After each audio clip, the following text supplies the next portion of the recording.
Studio मध्ये मनपूर्वक स्वागत स्वागत स्वागत. चला आता आपण मुलाखतीकडे वळूया. सोपे प्रश्न विचारा. आपले नाव काय? माझं नाव देवेंद्र सरिता गंगाधरराव फडणवीस. सर, आपल्या प्रवासाची सुरुवात कशी झाली? या प्रवासाची सुरुवात ही एक विद्यार्थी चळवळीतून झाली. बाकी विद्यार्थी परिषदेमध्ये विद्यार्थ्यांचे प्रश्न सोडत मी इथपर्यंत आलो. आपल्या सामाजिक कामात कोणती मोठी आव्हाने आली आणि त्यातून आपण कसे मार्ग काढले? कुठल्याही सामाजिक कामात आव्हान असतानाच जेव्हा तुम्ही समाजाकरता काहीतरी करायचं असतं त्यावेळी प्रत्येक ठिकाणी जी व्यवस्था असते ती आपल्याला बदलावी लागते. व्यवस्था बदलताना काही अडचणी येतात. तर आपल्यासमोर किती मोठे मोठे आदर्श आहेत. छत्रपती शिवाजी महाराजांचा आदर्श आहे. त्यांनी स्वराज्याची स्थापना केली. त्यांना स्वराज्याची स्थापना करताना मुलांशी लढावं लागलं, काही प्रमाणात सोफियाशी लढावं लागलं.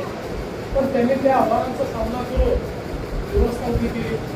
आपल्यासमोर भारतरत्न डॉक्टर बाबासाहेब आंबेडकरांचा आदर्श आहे की ज्यांनी व्यवस्थेच्या विरुद्ध इतकी मोठी लढाई उभी केली आणि मानवतेचा धर्म हा आपल्याला शिकवला आणि समतेचं राज्य हे संविधानावर तयार केलं. त्यामुळे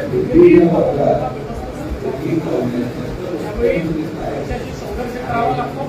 पण चांगलं काम जर आपण केलं तर चांगल्या कामामध्ये आपण यशस्वीच होतो आणि अयशस्वी होतो. ओके. आपल्या कारकिर्दीतला असा कोणता अनुभव आहे जो आजही लक्षात आहे आणि प्रेरणा देतो?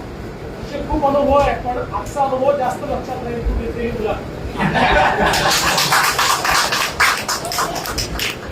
आजच्या डिजिटल युगात आपण शिक्षण क्षेत्रात कोणते बदल करू इच्छिता?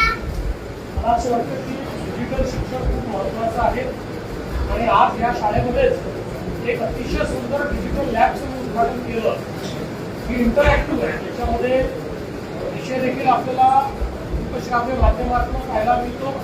त्याच्यानंतर त्याच्यावर प्रश्न देखील आपल्याला विचारता येतात आणि त्याच्यावर आपल्याला परीक्षाही घेता येतात. मला असं वाटतं की आता डिजिटल युगामध्ये डिजिटल शिक्षण हे अत्यंत महत्त्वाचं आहे. प्रत्येकाकरता डिजिटल शिक्षणामुळे शिक्षणाची दारं उघडलेली आहेत आणि जगातली कुठली गोष्ट ही आता आपल्याला शिकता येते. त्यामुळे मला असं वाटतं की आपल्या शाळेतले आता जे डिजिटल लॅब आहे तुमच्यापैकी प्रत्येकाने या डिजिटल लॅबमध्ये जाऊन डिजिटल शिक्षण घ्यायचं. थँक्यू सर, तुमचा मौल्यवान वेळ दिला.